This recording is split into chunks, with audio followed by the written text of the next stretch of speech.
Hola amigos de Charlas Mexiquenses, estamos una vez más aquí dialogando con nuestro amigo Alfonso Bravo. ¿Cómo estás, Alfonso? Bien, Lionel, buenas noches a todos quienes amablemente nos siguen.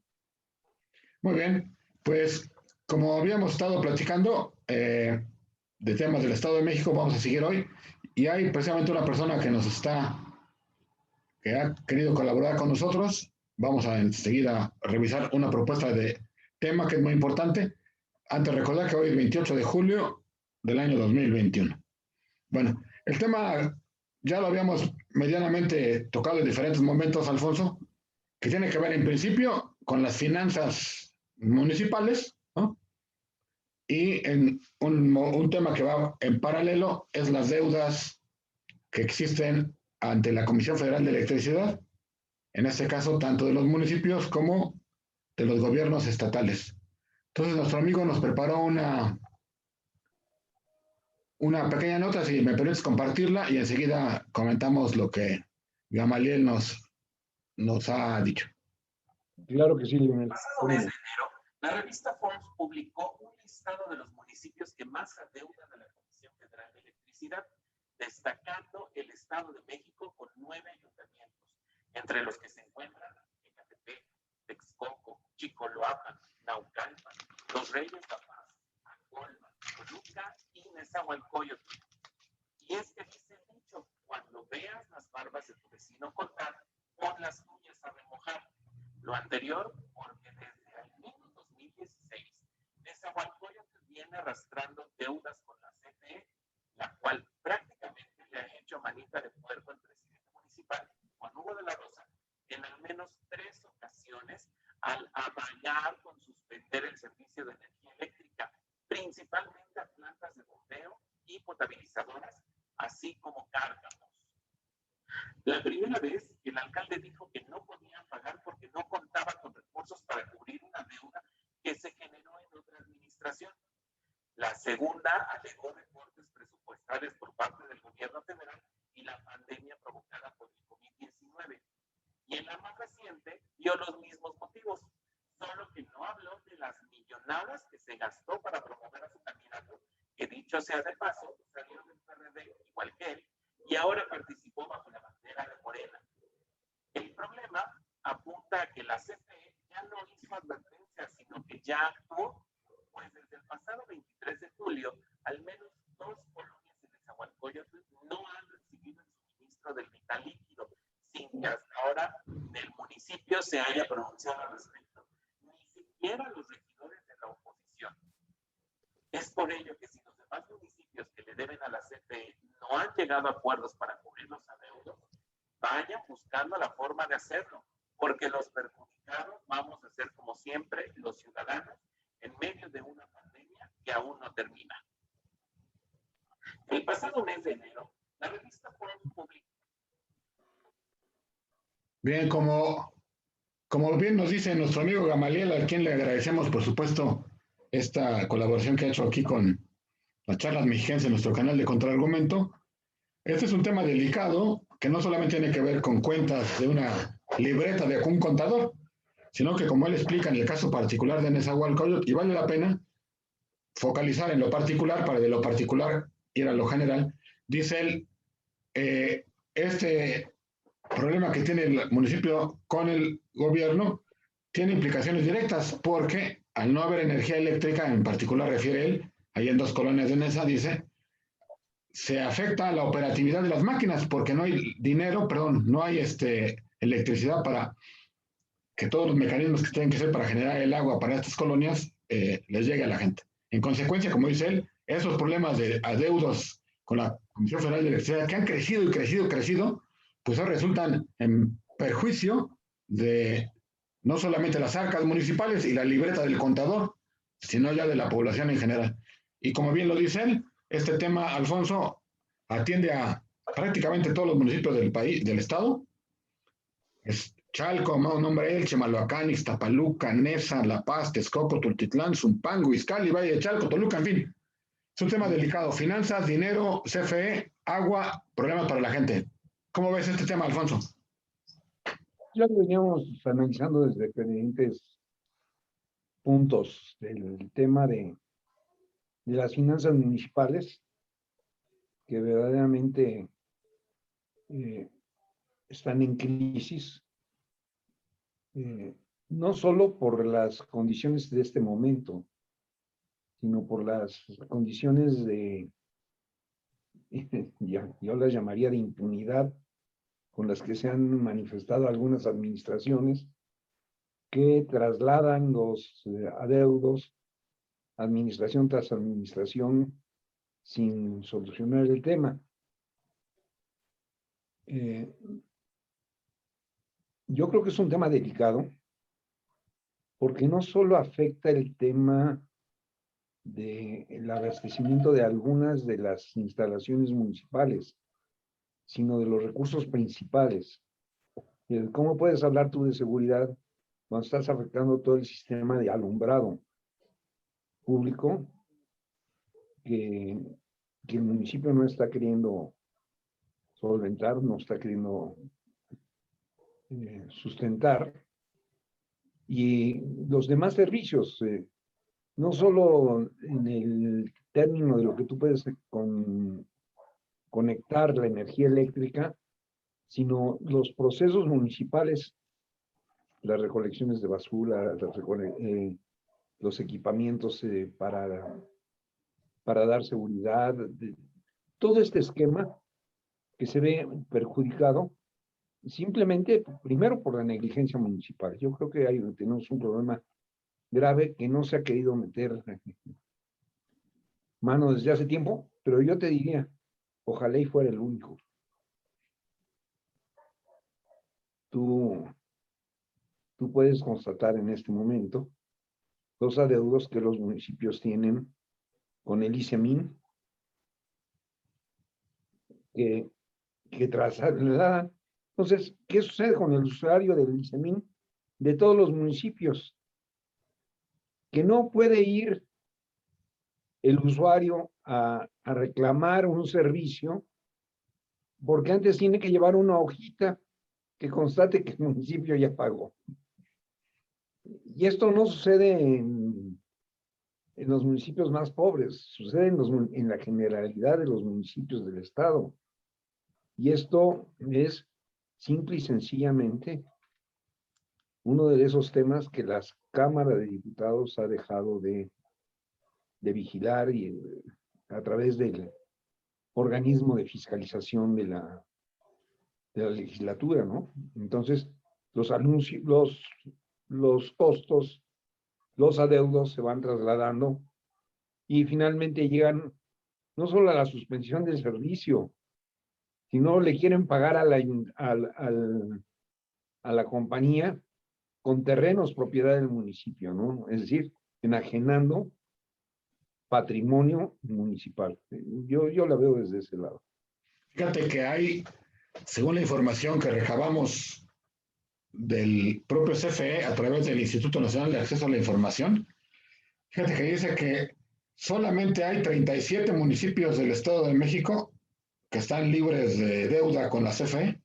Eso significa que la gran mayoría tienen una deuda. Y luego dice que de los 896 municipios que le deben en todo el país, que en total le deben 8.609 millones, nada más, de esos adeudos, el 63% de esos adeudos son de municipios del Estado de México. Y luego el propio gobierno del Estado le debe 72.469 millones 72 millones de pesos a la CFE. Es decir, es un problema tan grave y hoy mismo se dio cuenta ya en la prensa, pues, y la gente que vive ahí también lo ha reportado ya, que el propio municipio de Naucalpan, después de varios amagos, como bien dijo Gamaliel, que le había tomado en esas amagos y que ya finalmente se llevaron a la práctica, igual en Naucalpan, pues ya no tiene luz. En el Palacio Municipal, ciertamente, si usted va, pues va a encontrar la luz prendida, pero es a través de una planta. Y ya previamente habían tenido algunos problemas hasta casi de violencia física entre los trabajadores del municipio con los de la compañía de luz. Entonces es un tema muy grave. 63% de la deuda a la CFE es del Estado de México y solamente 37 municipios están libres. ¿Hay algo que se pueda hacer para esto resolverlo o es un tema que se seguirá heredando gobierno tras gobierno. Un último dato, Ecatepec, 969 millones de pesos, que equivale al 17% de su presupuesto del 2020. Imagínate nada más. ¿Hay salida? Y no te doy datos del municipio de Toluca y el municipio de Metepec. Tienen adeudos que a veces abarcan casi el 10% del presupuesto del municipio en adeudos, lo cual quiere decir que el municipio ha venido arrastrando y cargando esto, y como te decía yo, sí tiene arreglo. Primero, si el organismo fiscalizador llevara esto claramente a la Cámara de Diputados, porque recordarás tú que la legislatura tiene las facultades para establecer los criterios de deuda de los municipios. Sí, sí tiene arreglo, ellos tienen las facultades y tienen las facultades para sancionar a los presidentes municipales, del periodo que sea. Lo que pasa es que ahí el juego político es bastante más difícil, porque es la legislatura. Y yo digo que el gobierno del Estado, solapando estas deudas, ¿no? Y el gobierno federal, fingiendo que no las sabía hasta que le apretó el zapato a la Comisión Federal de Electricidad, que hoy no tiene los recursos y por lo tanto, no solo es este caso, este caso es real en Naucalpan, en Zahualcóyotl, en algunas zonas del Valle de Toluca, pero yo te diría, hay ya varios estados de la República donde la CFE ha estado cortando el abastecimiento de energía eléctrica a los municipios. Evidentemente lo hace primero con los más pequeños, los más indefensos, pero en términos generales lo que sucede es que los municipios se acostumbraron a no pagarle a la Comisión Federal. Y hay algunos adeudos que te podría decir, se arrastran desde la Compañía de Luz y Fuerza, porque recordarás que en el Estado de México, quien daba el servicio no era CFE, sino Compañía de Luz y Fuerza. Y desde ahí vienen los adeudos. Sí, claro. Es un tema difícil que hay que seguir atendiendo, el tema de los adeudos, en este caso, a la Compañía Federal de Electricidad, que encabeza el gran patriota Manuel Barlet Díaz, ¿no? Que es pues muy interesado en recuperar el dinero, y ahora pues que los municipios ya van a cambiar de partido, muchos hacia los diferentes a Morena, pues seguramente pues le va a gustar echarle ahí un poco más de presión y sí, presión política y presión financiera en este caso. Pero bueno, claro, así va a ser. Para dar paso, perdón. Así va a ser. Así va a ser. Va a haber presión por parte de la Comisión Federal hacia los municipios, sobre todo los que cambiaron de mando. ¿Por qué? Porque es parte del proceso político rumbo a dos cosas. Rumbo al 23 y rumbo a la consulta del año que entra, ¿no? Exactamente. La lucha contra la corrupción. Oye, fíjate que en este tema, intentando hacer un puente a otro tema que por ahí que vamos a comentar, que tiene que ver con la pobreza, nada más diría. Entonces, pueblo pobre y gobiernos pobres en el Estado de México. Pues ahora sí que pobres gobiernos con estos adeudos, con tantos amarres, pues hace que esa frase sea ahora no solamente gobiernos ricos y pueblo pobre, ahora gobiernos pobres y pueblo pobre. Como bien decía Gamaliel en la nota que nos hizo favor de hacer, quien termina pagando el pato es la ciudadanía. Así es. Yo te diría que hay algunos datos que realmente me preocupan en términos reales sobre el tema de la pobreza en el Estado de México. Te comentaba yo, y nada más te voy a leer algunos datos importantes sobre el tema, ¿no? Sí. Yo creo que esto te va a dar le va a dar a nuestros seguidores un panorama real, ¿sí? En el Estado de México, según los datos que tenemos hasta el momento, la pobreza ha venido creciendo de manera constante desde 2019 y con los datos que tenemos ahora hasta 2020. En 2019, la pobreza laboral en el Estado de México creció un 5.2%. Y esta cifra se incrementó en una cantidad más o menos igual en el año del 2020. Para no hacer muchos datos, nada más te voy a decir, si en el promedio de la República la pobreza laboral creció un 3.4% en términos generales, en el Estado de México, ya te estoy dando datos, ¿no? 5.2%, casi dobla el tema general, pero todavía el dato más impresionante de esto es que en el Estado de México se registró un dato impresionante.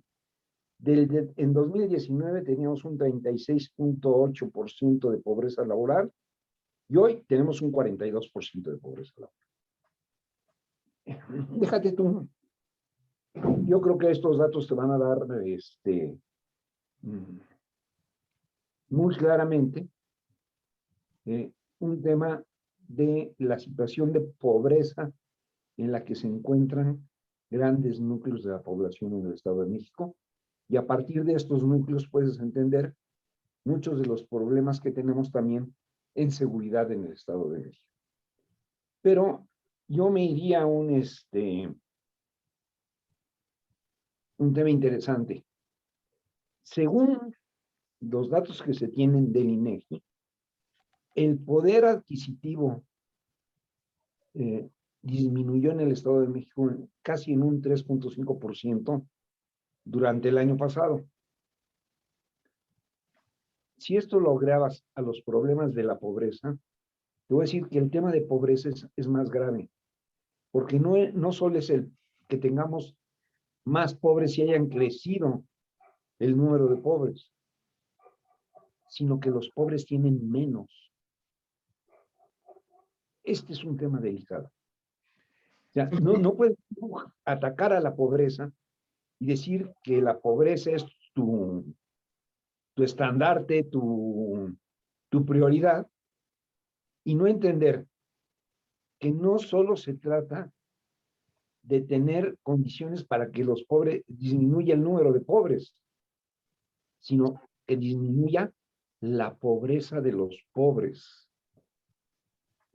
Esto no se ve en una política pública, ni a nivel federal, ni a nivel estatal. Y el Estado de México, con ese 45% de pobreza laboral, que vamos a explicar, del total de su fuerza de trabajo, hay una pobreza laboral en el 45% de los que laboran. Eso es cierto. Ese es el dato más impresionante, más contundente. Quiere decir que a pesar de los incrementos o esfuerzos por el incrementar el salario mínimo, la pobreza sigue siendo el tema fundamental en el Estado de México. Sí, los números que das prácticamente llegan al 50%, es decir, estamos hablando de pues la mitad de la población, partir en dos a la población del Estado de México y está en esta situación tan... Así es. Y no solamente la pobreza se mide en cuánto dinero gana Juan o cuánto dinero gana Panchito.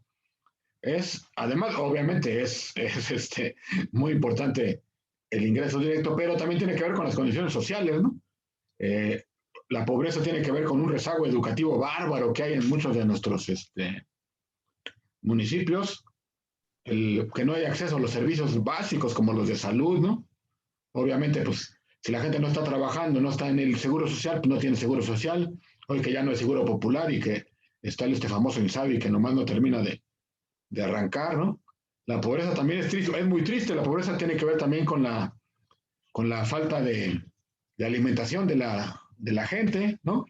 Los lugares donde vive, ¿no? Los lugares donde hay, el hacinamiento es terrible en el Estado de México y donde llega a haber casas, faltan los servicios básicos, ¿no? Sí, pero fíjate que en esto que tú estás enmarcando, que es una realidad, yo te quisiera decir que cuando tu pobreza, o sea, olvídate ya del universo, el 45%, casi la mitad de la población vive en condiciones de pobreza. Bueno, eso es lacerante. Eso te puede preocupar y te puede... Cuando yo te digo que aparte el ingreso de los pobres se ha disminuido, es todavía peor. O sea, no solo es el tema de que la gente está en pobreza, sino de que el pobre se hizo más pobre. Este es el tema de justicia social más lacerante que puedes tener en ningún lugar. Cuando el que antes tenía para comprar 1 kilo de tortillas, ahora solo puede comprar medio kilo. Cuando el que antes tenía para comprar 1 kilo de frijoles, ahora solo puede comprar 1/4.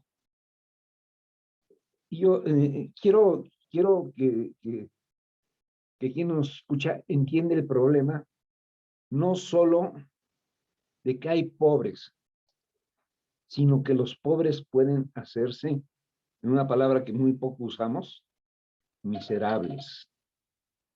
El problema está en que al haber incrementar el número de pobres, incrementamos la capacidad de hacer miserable a la gente. Porque la mejor riqueza repartida es la que se hace en trabajo.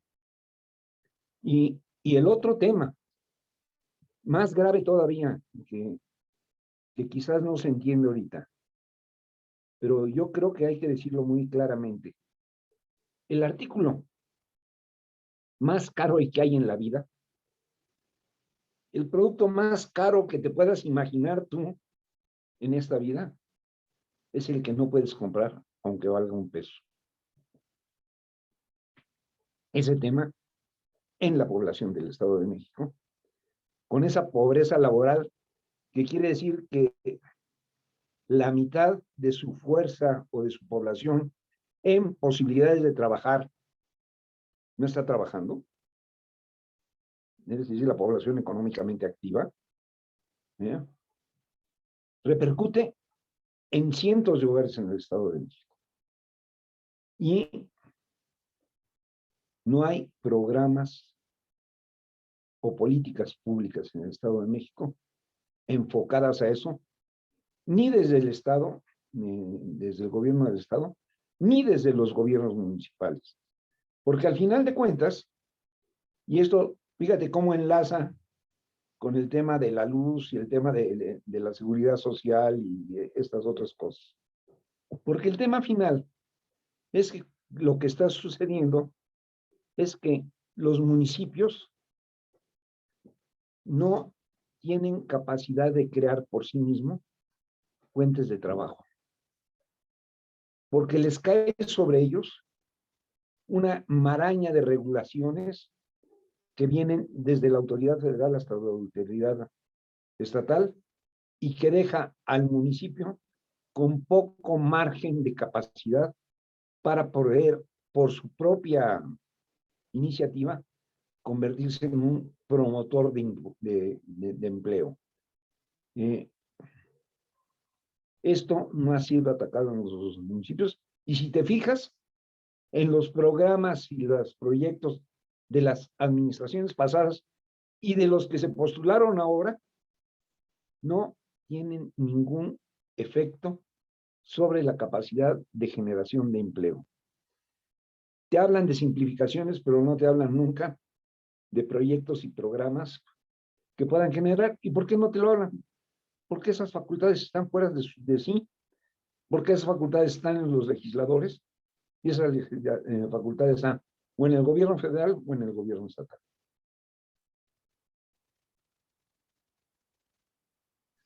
Ahora que has nombrado un par de veces la palabra programa, creo yo que ahí puede estar un poco el problema, porque por desgracia se ha querido resolver estos problemas, o muchos problemas, pero este particular, a través de un programa.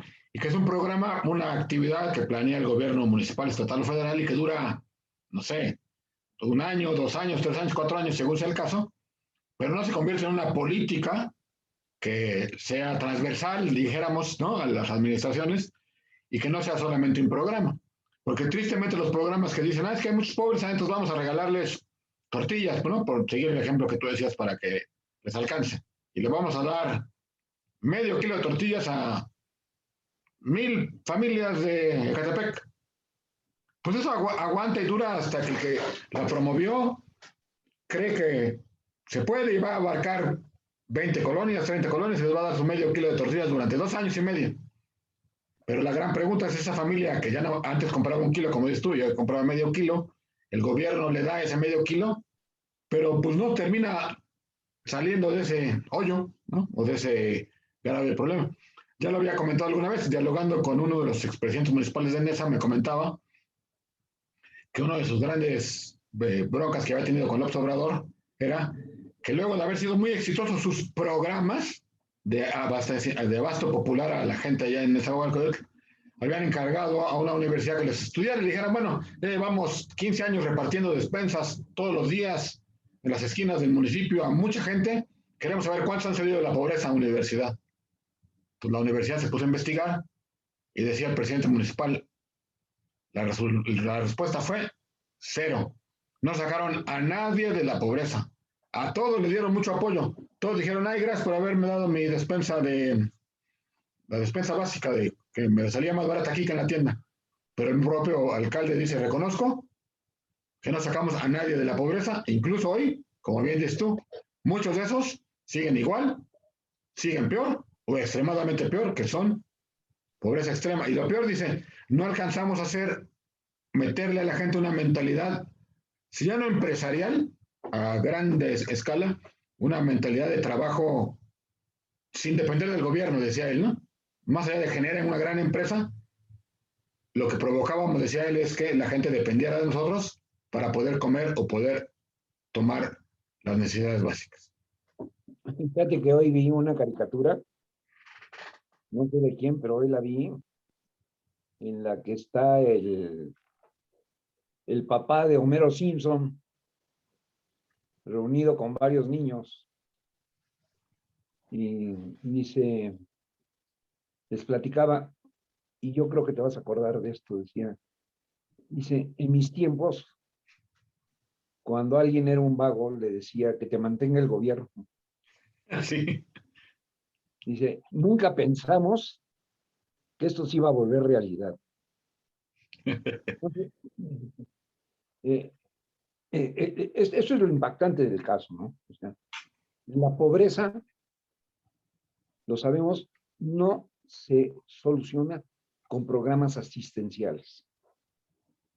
Las políticas asistenciales son paliativos momentáneos ante condiciones de emergencia.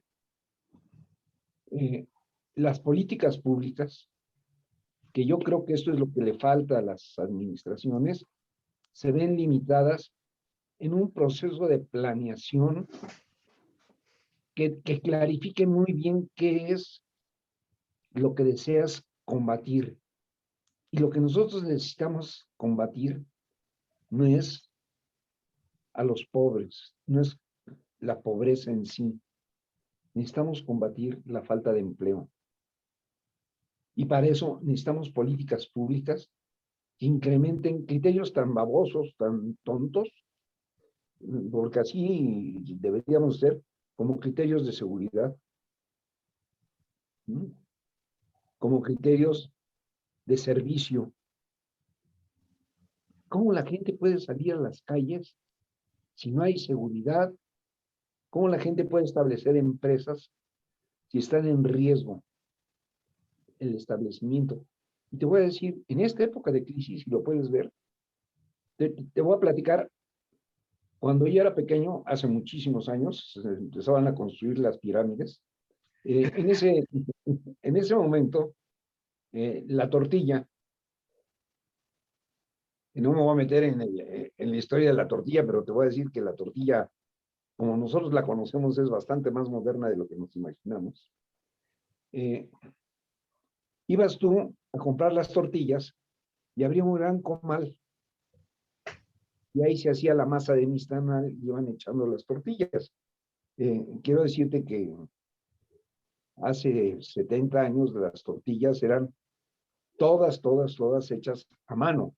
Todas las que se producían en México. A partir de los años 60, 65, empezaron las maquinitas a producir tortillas, las que hoy conocemos. Si hoy te das una vuelta por varios de las ciudades, de los poblados, poblaciones importantes, te vas a fijar que ha crecido el número de casitas donde se venden tortillas hechas a mano. No sé si te has fijado tú, pero esto es, bueno, por lo menos en donde yo vivo, es sintomático, ¿eh? Te encuentras no cada cuadra, a veces cada media cuadra, un lugar donde venden tortillas a mano. Quiere decir que estamos regresando al mundo del pasado, o, según la aspiración López Obradorista, o que la gente se volvió muy romántica y quiere tortillas a mano todos los días. Y no, la explicación es, la gente está saliendo a las calles porque no tiene manera cómo sobrevivir. Entonces, no tenemos una política pública para la creación de empleo. No tenemos una política para dar seguridad a las empresas. No tenemos una política pública y te lo voy a poner, es genial un gobierno que te puede decir que voy a generar programas para los jóvenes y les vamos a dar becas a los jóvenes y entonces te mete, si yo te voy a pagar un salario de un joven que no te va a costar a ti y tú lo vas a inscribir y yo voy a darte ese dinero para eso. Y ahí vamos, ¿no? Y entonces, ya una vez que caíste en el garrito de dar a jóvenes con futuro, ¿eh? Y atrás del cheque que viene para pagarle a los jóvenes con futuro, viene el Seguro Social y viene el SAR. ¿Y sabes qué sucede? Mejor no te doy trabajo. ¿Para qué quiero jóvenes con futuro? Mejor dejémoslos sin futuro y no me rompes el futuro a la empresa. No me vengas a sancionar. Esto es lo que te quiero decir. No hay un criterio de política pública que incentive a que se genere empleo y a que premies a quien genera empleo. Este es el tema más lacerante y más grave. Y te voy a decir, el gobierno del Estado de México, en términos de la Secretaría del Trabajo, no es capaz ni siquiera de reconocer con claridad todo este proceso de aprendizaje de los muchachos. Hoy acaba de inaugurar el gobierno del Estado, el día de hoy, un programa para desarrollar artesanías, para capacitar muchachos. Para no engañarte en el tema, pero para que veas lo grave que puede llegar este fenómeno, Lionel, a afectar en las políticas del Estado. Hoy se capacitan más de 7,000 mexiquenses en artes y oficios. El día de hoy, la nota es de hoy, 28 de julio. ¿Sí? Se capacitan en artes y oficio mediante la modalidad híbrida. Y dices, ah, carambas, esto está relacionado con lo que decía Leonel hace un rato. Y lo híbrido quiere decir que en algunos momentos hacemos plantas de luz y otras veces plantas de gasolina. A eso se refieran con lo híbrido, o ¿a qué se refieren con esto? La verdad es que nosotros necesitamos generar políticas, incluso educativas y de formación, que atiendan 4 cosas, ¿no? La formación en habilidades, en potencialidades, en conocimientos, y que tienes que ser múltiple. ¿Por qué? Porque hoy las empresas están cambiando de manera múltiple. Y sin embargo, nosotros queremos combatir el proceso de la creación de empleo y la capacitación de la gente con artes y oficios.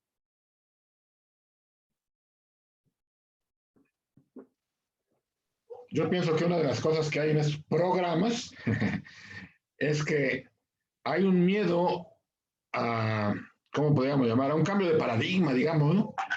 Es decir, si tu gobierno del Estado de México durante toda la vida te ha logrado mantener en el poder estos programas de te entrego una tarjeta rosa o te doy una capacitación híbrida para oficios o te doy algo, una cosa por el estilo, y esto cíclicamente me ha dado el resultado, es muy difícil que en la mentalidad del gobernante cambie ese paradigma y diga, tenemos que hacer algo para generar empresas y negocios y que los empresarios salgan adelante, etcétera, etcétera.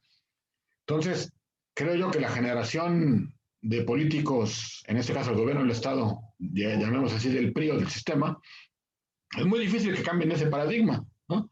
Porque así les ha resultado, así les ha beneficiado. Entonces, también tiene que haber un asunto de cómo lograr que el político cambie, crea y vea que ya las cosas ya no deben ser como antes. Porque si no, vamos a caer nuevamente, como dices tú, parecía que estamos regresando al comal y la olla, ¿no? En lugar de la fábrica que produce, ¿no? En lugar de una empresa que puede darle, no sé, 80 empleados en un lugar, pues generas 4 o 5 empresitas chiquitas o negocios pequeños que solamente cubren 10, 15 personas, ¿no? Y todos son muy familiares, además, ¿no? Pero fíjate, es que vienen los absurdos de este proceso, ¿no? Se han creado áreas de capacitación. Olvídate la mala redacción del gobierno, ¿no? En estilismo y diseño de imagen. ¿Sabes qué quiere decir? Estas son las estéticas de corte de cabello y arreglo y esto. Yo no tengo nada en contra de ese sector. Lo que te quiero decir es, ¿qué será eso lo que está necesitando la gente ahorita? En creación y confección de prendas, corte y confección. Bueno, yo creo que sí, la gente requiere vestirse. Bueno, algunas creen que no. Pero el tema debería de ser entender el caso de que hoy los procesos tienden a la diversificación, a la producción en escala, a tener gente que tenga más capacidades y habilidades para otras cosas. Y entonces, las carreras, y si revisas las carreras de lo que se está haciendo, dices, oye, estos cuates no entendieron el problema, siguen sin entender el problema, y al no entender el problema, siguen causando, en alguna ocasión me tocó dirigir algún programa de estos, y te voy a decir, ¿mande? ¿No será que el que no entiendes eres tú? En el sentido de que en lo que ellos quieren es el voto, ¿no? Es tener una clientela. Y por eso es difícil, como decía yo, cambiar la idea de que generando empleo, generando desarrollo social más amplio, pueden lograr incluso tener el voto, ¿no? En la medida que un gobierno es eficiente, en esa medida va a tener el voto. Yo quiero recordar un poco dijéramos así, los momentos de que la Acción Nacional despegó, no solamente en el Estado de México, sino en el país. Pues de algún modo era una agenda modernizadora, ¿no? Era una agenda de gente que echaba para adelante y decía, mire, yo he hecho unas empresas y ahora por eso quiero, o sea, ya tengo la visión de que en este municipio, en este estado, en este país le hacen falta mejorar la logística, salir adelante con las ingenierías, en fin, ¿no? Esa era una agenda modernizadora. Y eso finalmente también le dio a ese partido, el PAN, le dio muchos triunfos, porque la gente también veía resultados en esos ámbitos de la economía y de la empresa. Pero hoy, esos señores, pues digo que a lo mejor tú no entiendes, lo digo en broma, pero estos lo que quieren es conservar el poder. Y les ha servido durante toda la vida el Estado de México al PRI, que dicen, ¿para qué le cambio?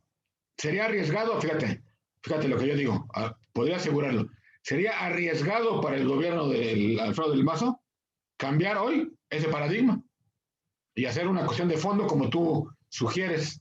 Digo, sería riesgoso porque no le daría los resultados para el 23, que tú bien has dicho, es lo que está en la mira. Claro, tienes razón. En ese sentido yo no lo entiendo, pero en el sentido amplio de lo que significa la política Claro. y de lo que estamos viendo en el Estado de México, me sigue preocupando el dato, ¿no? 45% de nuestra población económicamente activa en condiciones de pobreza es una situación de injusticia que lacera no solo a las familias, sino lacera al Estado mismo. Nos hace víctimas de cualquier cosa. Habrá que revisar en su momento también, para cerrar este capítulo y pasar al siguiente, habrá que revisar, Alfonso, ya lo hicimos alguna vez, digamos, someramente este asunto, revisar las regiones, porque esta pobreza tiene rostros, tiene caras, tiene apellidos, tiene regiones, tiene colonias y tiene calles, ¿no? Es decir, hay más pobreza en ciertos lugares que en otros. Hay municipios totalmente contrastantes. Podemos hablar de Huixquiluca, ¿no? Con sus grandes zonas y sus zonas también que están muy pobres o muy amoladas. O podemos encontrar lugares donde hay pobreza, que yo diría casi estilo favela brasileña, ¿no? Que es Chimalhuacán y esos lugares, ¿no? Chimalhuacán, por cierto, si no mal recuerdo, el municipio más afectado en términos de pobreza. Es decir, poner el rostro, cara, apellido, colonia, es también difícil, es difícil, porque te vas a encontrar que cerquita de Interlomas encuentras pobres terribles, ¿no? Que cerquita de Satélite encuentras gente totalmente en la pobreza, ¿no? Cerca de la zona Esmeralda encuentras municipios aledaños que están en la pobreza extrema. Es decir, sí es un grave problema, es el 45%, pero tiene cara, tiene nombre, yo digo tiene calle, tiene colonia. Claro, mira, ahí por donde tú vives, el Molinito es una cosa horrenda, pero si subes por la carretera, eso se convierte en una cosa lacerante, ¿no? Pero aún en las cercanías del Palacio Municipal de Naucalpan, encuentras las condiciones de pobreza extrema al lado de las zonas altamente desarrolladas, ¿no? O vamos a decir, altamente urbanizadas y con poder adquisitivo. El tema está en algo que tú acabas de señalar. No se trata de uniformar, sino darle y respetar criterios de política para las vocaciones regionales de cada municipio. Y esto no se ha entendido y no se ha hecho. Así es. Muy bien, pues bueno, este es un tema que da para mucho, por supuesto hay que seguirlo atendiendo y por supuesto que próximamente lo vamos a hacer. Y como hemos dicho, todo está unido, hay redes que se juntan en los temas. Ya hablamos de la pobreza de los ayuntamientos, ya hablamos del problema de los servicios públicos que faltan, ¿no? Y hemos siempre referido al tema del poder legislativo como un poder que pudiera ser impulso para muchas cosas. Hoy ya empieza poco a poco a perfilarse claramente qué va a pasar. Ahora vamos al ámbito político, qué va a pasar con el tema electoral, y lo quiero tratar en dos asuntos. El electoral, uno, el próximo 1 de agosto, es decir, ya el domingo, va a haber 7,000 mesas, 7,700 mesas receptoras aquí en el Estado de México. Ya hablamos que huele a fracaso, ¿no? Que huele a fracaso de que no van a conseguir esos más de 4 millones, casi 5 millones de votos que necesitan en el Estado de México. Se le va a pagar, como se le pagó en la jornada del 6 de junio a los funcionarios de casilla, 300 pesitos, ¿no? Para que estén ahí. Hoy mismo el INE ha dicho que ya prácticamente todos los que han dicho que sí ya están capacitados, pero seguramente se confirma la teoría de hace 8 o 15 días que hablamos, de que el Estado de México va al fracaso. Es el tema electoral 1, y el tema electoral 2 es el cambio de la presidencia del IEM, que ya está en camino, y que ya hay 20 gentes que han avanzado en la primera etapa. Pero tu primer comentario rápido sobre la consulta para pasar al tema del IEM. No, yo creo que seguimos en el mismo tema, ¿no? La consulta va al fracaso. Yo espero que no sea una ilusión, sino una realidad, por lo que se ve. Por lo que se ve, poca promoción, poco entusiasmo. Las zonas, por lo menos en las zonas donde antes tenía gran impulso Morena, que teóricamente serían las que podrían mover ciudadanía, están apagadas, cabizbajas, sin capacidad de movilización y sin algo que no se dice, pero que es real, ¿no? Y sin recursos. No hay recursos para mover a las bases, ¿no? Yo creo que vamos a una consulta fracasada desde el punto de vista de la convocatoria. Habrá que decir que, a pesar de que el INE metió 300,000 spots, no hay alternativa para la gente ir a votar. Pero además, va a parecer chusco lo que va a decir. Pero además el domingo, 1 de agosto, ¿qué crees? Hoy mismo México juega, o ya está jugando yo creo, contra Canadá para pasar a la final de la Copa de Oro. ¿Qué día crees que es la final? El domingo. ¿Y qué crees? También hay unos Juegos Olímpicos. Entonces la gente, sobre todo, pues ven los horarios el sábado en la noche. Entonces va a haber millones de mexicanos y mexicanos desvelados viendo las Olimpiadas y viendo toda la parte deportiva, que es mucho más importante para ellos que una votación que no va a llevar a ningún lado, ¿no? Aparte, la expectativa, Lionel, puede ser que México le gane a Sudáfrica y pase a la siguiente etapa en las Olimpiadas, en el fútbol, ¿no? Ya le ganó hoy por la mañana, le ganó 3-0.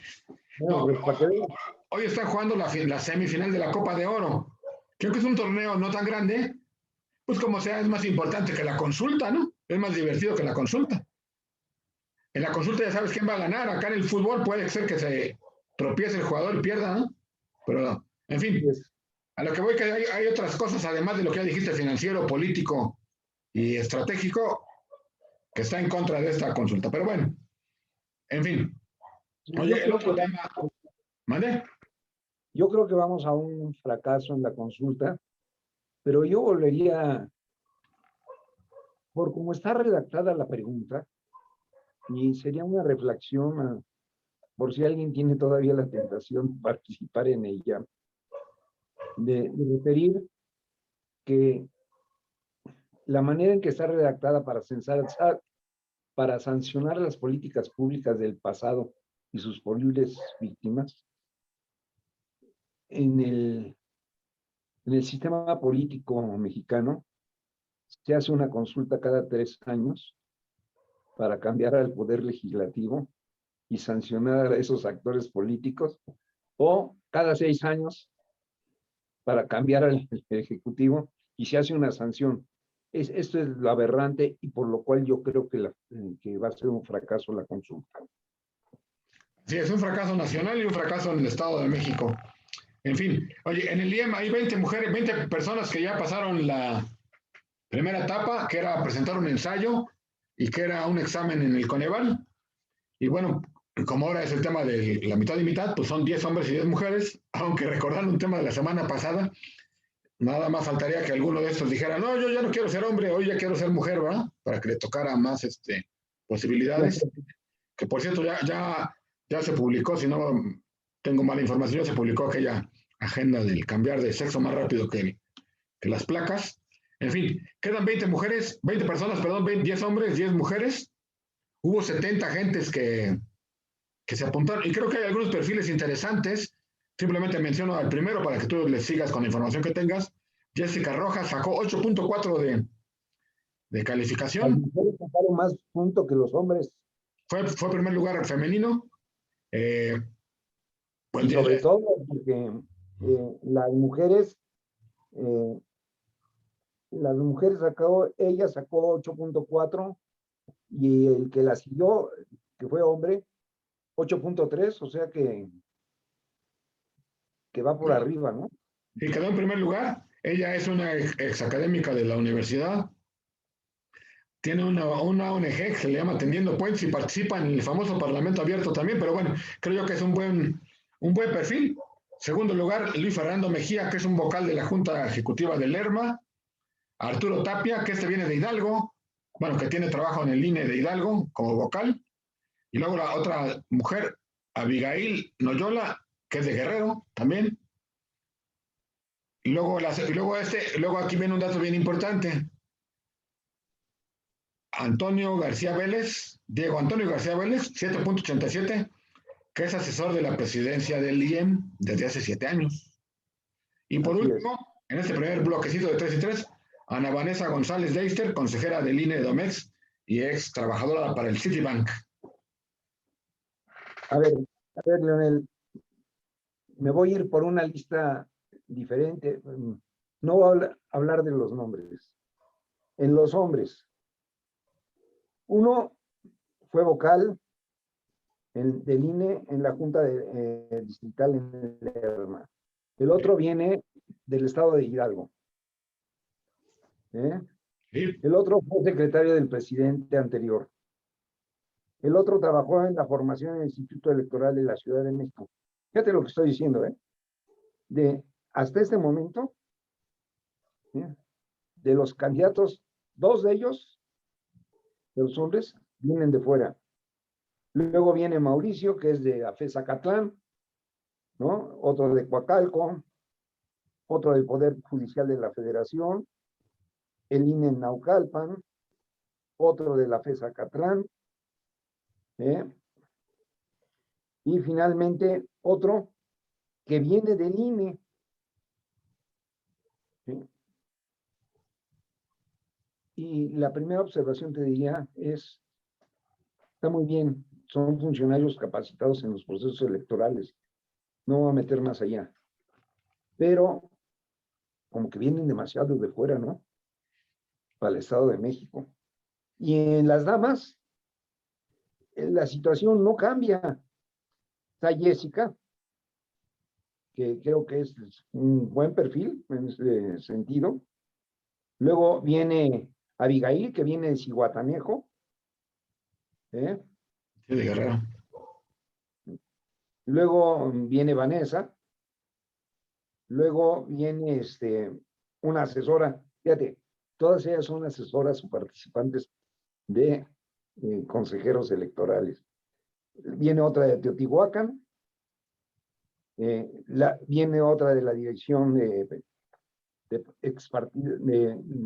es directora de la Dirección de Partidos Políticos en el Estado.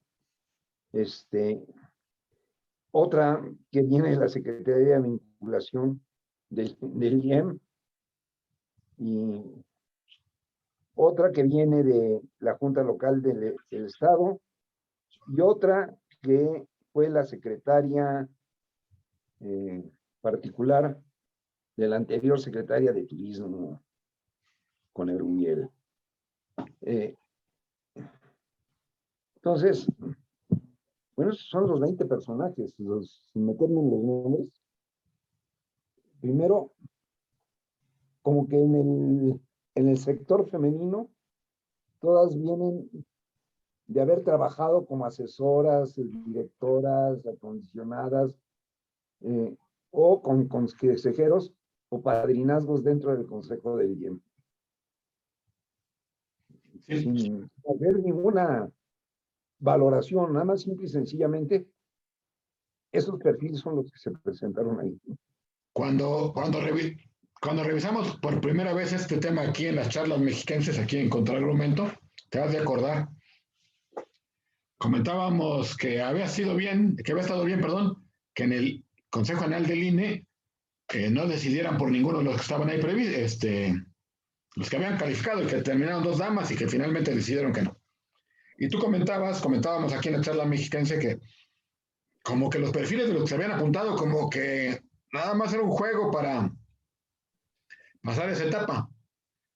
Hoy un poco leyendo estos perfiles sin entrar, como dices tú, al detalle de las personas, que eso lo haremos en un siguiente momento, pareciera como que hoy ya hubo una mano negra por ahí, ¿no? O un par de manos negras, en el buen sentido de la palabra, ¿no? Donde dijeron, a ver, señores, el instituto, vamos a investigar quiénes pueden estar, vamos a meterle un poquito más de potencia a estas candidaturas, vamos a tener algunos perfiles interesantes, ¿no? Me pareciera, pues, que hay un cambio que nos confirma que lo que dijimos hace, ¿qué fue? Yo creo que en mayo, si no me equivoco, le acertamos de que esa fue un juego nada más para salir del paso y que esta es la buena. Así es. Y el otro tema, ¿no? Y comparando los perfiles, sea como sea, los perfiles y la inclusión ahora de hombres, acuérdate que la vez pasada no había hombres, a menos de que brinque algún espontáneo, de acuerdo a la ley de identidad de género, el tema está en estos perfiles que están como muy definidos. Si tú quieres compararlos de una manera, unos vienen de ser vocales ejecutivos o ejecutivos que tuvieron ya funciones de eso, y los otros vienen más de la teoría del derecho electoral. Esto es como se ha configurado, a mi juicio, la lista de estos. Y a ver, hay 2 o 3 perfiles que yo quisiera que los analizáramos después, que tienen patas para gallo, ¿no? O para gallina, porque hay unas mujeres interesantes ahí que lo pueden hacer bien.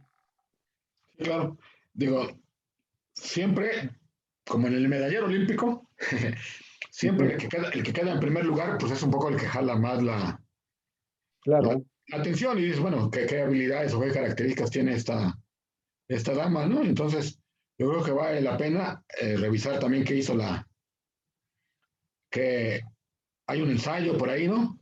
Tiene una agrupación que también participó como observadora en la cuestión de la observación electoral, ¿no? Entonces, yo creo que ciertamente hay que revisarlo y atentos porque el ensayo presencial, como le llaman, es el 14 de agosto, entonces, pues no está tan lejos tampoco, ¿no? Porque, como decimos, este tema de la presidenta, una vez que se resuelva el tema de la consulta, pues prácticamente el tema electoral, inmediatamente después, o la agenda electoral o electorera de los organismos, pues se va directamente al nombramiento del IEM, que habrá que decir es el más importante del país, ¿no? Claro. Yo creo que son los temas importantes que están en juego en este momento. La semana que entra nos tocará ver el resultado de la consulta y ver cómo avanza esto. El Poder Legislativo está más metido ahora en sus temas y quizás no les dé el tiempo para los consejeros. Bueno, vamos a ver qué pasa. Nada más para terminar el tema de mi parte, de mi agenda, dijéramos, es Elías Rescala, ya lo habíamos mencionado aquí, ha sido ya designado como futuro coordinador del grupo parlamentario del PRI, ¿no? Dijéramos de la bancada oficial en el Estado de México, la bancada del Mazo, y a la vez también ya nombraron al quien va a ser el diputado coordinador en la Cámara de Diputados Federal de los mexiquenses, que ahorita no recuerdo el número, pero no son muchos. Gustavo Cárdenas será quien encabece los trabajos de los diputados federales en el Estado de México. El primero, Rescala, de la local, le agradeció mucho a Alejandra del Moral, que es también una figura importante de los diputados locales, dirigente del PRI estatal, y el señor Gustavo Cárdenas, a quien le dio las gracias, fue a Ricardo Aguilar, que está en el CEN del PRI, en organización. ¿Qué opinas de estos dos nombres, principalmente de Gustavo Cárdenas? Pues yo creo, lo acabas de decir, ¿no? Está muy cercana de la disputa que trae el propio PRI interno, ¿no? Muy cerca esa disputa y muy clara. Acuérdate que el PRI en este momento está viviendo una crisis interna, ¿no? Hay varios aspirantes a la dirigencia nacional y yo creo que Gustavo está muy cercano de los dirigentes nacionales, ¿no? Y lo que significa Alito y todo este grupo en el proyecto que trae Alfredo del Mazo. Claro. Bueno, si trae proyecto, ¿no? Si trae proyecto, u otros lo tienen de proyecto, que también puede ser, ¿no? otros lo pueden tener ¿cómo se llama? De proyecto. Muy bien. Pues estos son los temas básicamente tratados hoy de Charlas Mexiquenses. No quiero dejar de agradecerle a Gamaliel, que nos ayudó con un video muy importante sobre el tema de los municipios. Ojalá que nos siga ayudando con otros temas más. Y también usted que nos escucha, también mándenos por ahí un mensajito en los comentarios ahí de la página de YouTube. Así es. ¿Qué se queda en el tintero por ahí pendiente que no hayamos tratado hoy para revisar próximamente? Bueno, mira, yo creo que hay 3 o 4 temitas que no ha definido todavía el Congreso. Está la Comisión de los Derechos Humanos del Estado. Ahí hay un tema que en estos días va a seguir avanzando. Ya hablamos de las días un poquito. Hablamos hace 8 días de ello y ahora creo que es un tema que va a brincar a la palestra en estos días. La consulta que nos dirá cómo se va a comportar muchas cosas en el Estado de México. La consulta, olvídate del fracaso, el éxito, nos va a decir cómo se va conformando la movilización en el Estado de México. Esto va a ser muy interesante respecto a los 2 procesos siguientes, ¿no? No sé si tengas una idea diferente. Yo creo que son cosas que nos quedan allí en el tintero. Y otra, vienen algunas modificaciones legislativas, a ver si les da tiempo a los legisladores y podríamos platicar sobre la idea de reglamentar, fíjate una cosa muy interesante, la idea de reglamentar todo los cuerpos de bomberos del Estado. Es una idea interesante. Habrá que ver qué es lo que están pensando. ¿No crees? Claro. El problema del PRD y Cristian, eso es un tema que está ahí, ¿no?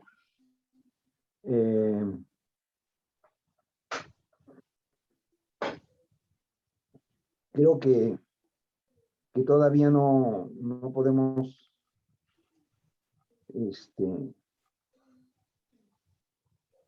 determinar. Hay una iniciativa de Morena que no creo que proceda sobre meterse con los periodos de los consejeros distritales y municipales en los procesos de elección.